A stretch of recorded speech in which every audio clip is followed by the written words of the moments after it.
Bruce Lee's Fighting Wisdom, Lessons for Every Martial Artist. In a quiet dojo, a young martial artist named Ken studied a worn copy of Bruce Lee's Fighting Wisdom. He had trained in traditional karate for years, but felt something was missing. His rigid forms and rehearsed techniques left him struggling in unpredictable sparring matches. One evening, his mentor, Sensei Takeda, found him frustrated after practice. "What troubles you, Ken?" Ken held up the book. "Bruce Lee says to be like water, to adapt, not just follow forms, but I don't know how." Sensei Takeda smiled and led him outside to a small stream. "Strike the water," he instructed.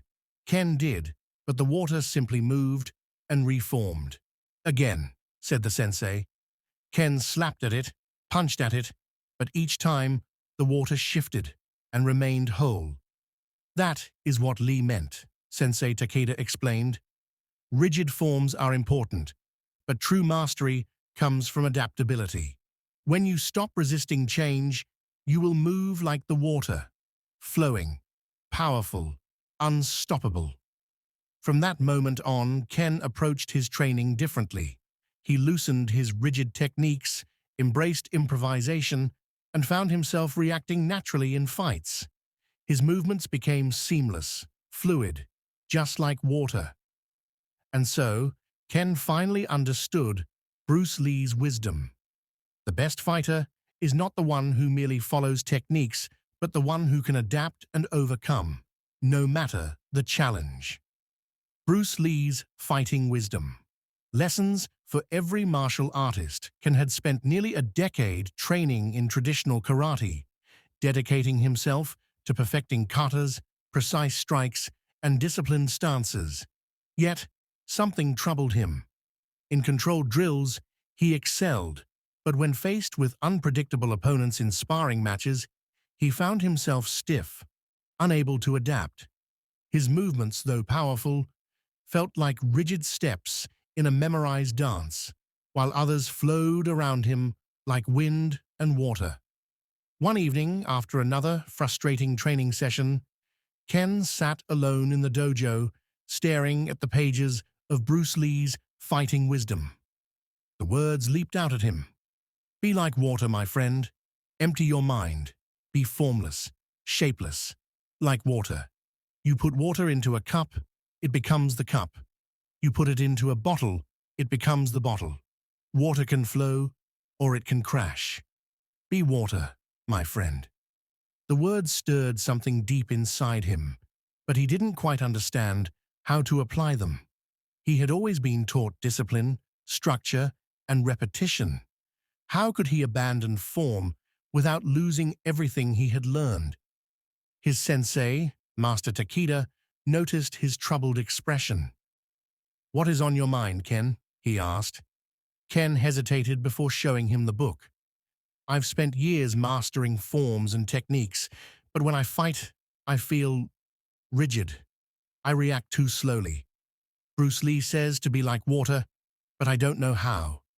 Sensei Takeda nodded thoughtfully. "Come with me." They stepped outside the dojo into the cool night air. A small stream ran behind the building, its water moving effortlessly over rocks and fallen branches. Sensei Takeda knelt by the water's edge and gestured. "Strike the water," he instructed. Confused, Ken did as he was told. His hand slapped against the surface, creating ripples, but the water simply adjusted and flowed around his hand as if nothing had happened. "Again," the sensei urged. Ken struck harder, but still, the water did not resist. It merely reshaped itself and continued its course. He frowned. Sensei Takeda smiled. "Do you see? Water does not fight force with force. It does not resist. It moves, adapts, and overcomes. That is what Bruce Lee meant. You are too focused on forcing your techniques, on controlling every movement. But a true martial artist flows. When struck, he absorbs. When attacked, he moves. When faced with obstacles, he finds a way around them." Ken stared at the stream, realization dawning on him.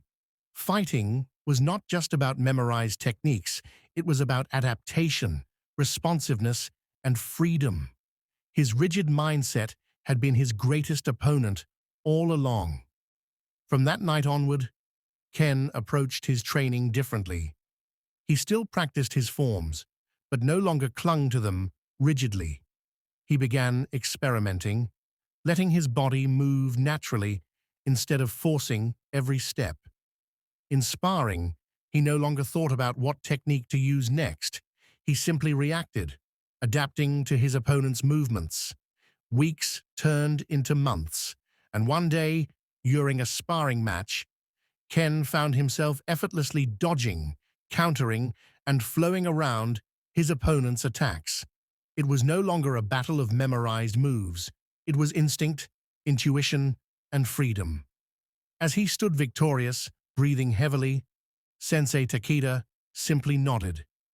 "Now, you understand." And Ken did. He had finally grasped the true essence of Bruce Lee's wisdom. Martial arts were not just about fighting. They were about learning to move with life itself, like water. Bruce Lee's fighting wisdom. Lessons for every martial artist. Ken had been practicing karate for nearly 10 years, dedicating himself to the art with unwavering discipline. Every morning before dawn, he would run through his katas, his movements sharp and precise, his strikes powerful and controlled.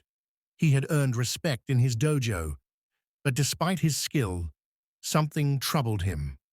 Whenever he sparred, he felt restricted, as if the very techniques he had worked so hard to perfect were holding him back. His movements were predictable, bound by the rigid structure of his training.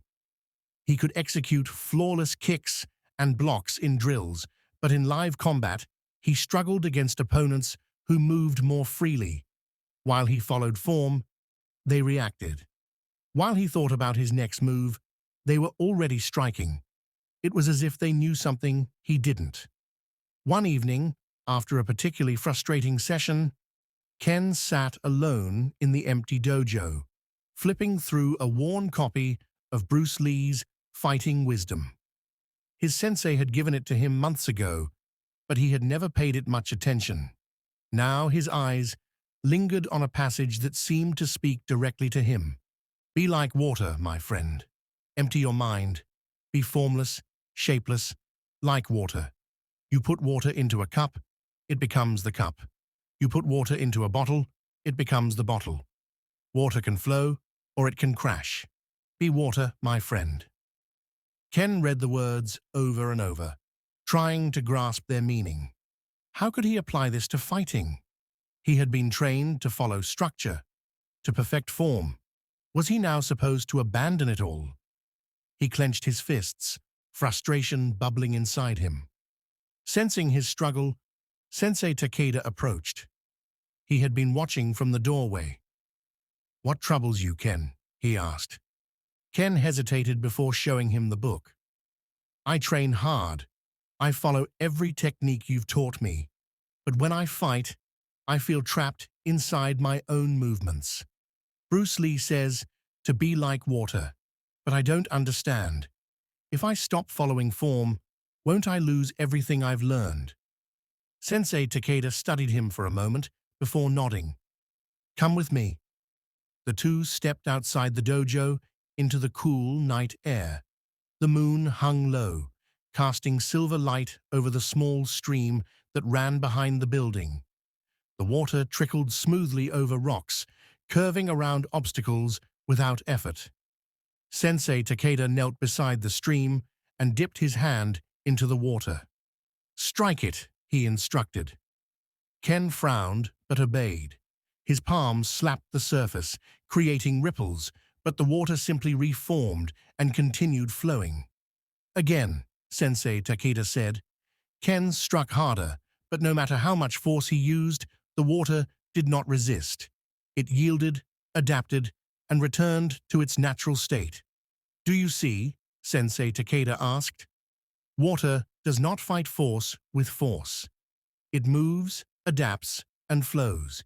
It takes the shape of whatever it enters, yet remains itself. That is what Bruce Lee meant. You have been trying to fight by controlling every movement. But true martial artists do not cling to rigid patterns. They move as the situation demands. Ken stared at the stream, realization dawning on him. He had spent years mastering form, but form alone was not enough.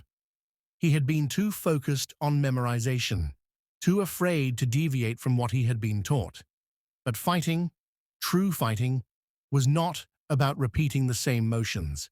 It was about responding, adapting, and flowing like water. The next day, Ken approached his training differently. He still practiced his techniques, but he no longer forced them. He allowed his body to move naturally, his instincts to guide him. In sparring, he no longer overthought his actions. Instead of trying to control the fight, he adapted to it. Weeks passed, and a transformation took place. His movements became more fluid, his reactions sharper. He could now read his opponents, sensing their intentions before they struck. He dodged, countered, and attacked with ease, as if his body already knew what to do. One evening during a high-level sparring match, Ken faced one of the dojo's strongest fighters. The match began, and for the first time, Ken felt no tension. He did not rely on rehearsed patterns. He simply moved. When his opponent attacked, Ken evaded effortlessly, his body flowing around the strikes like water slipping through cracks in stone.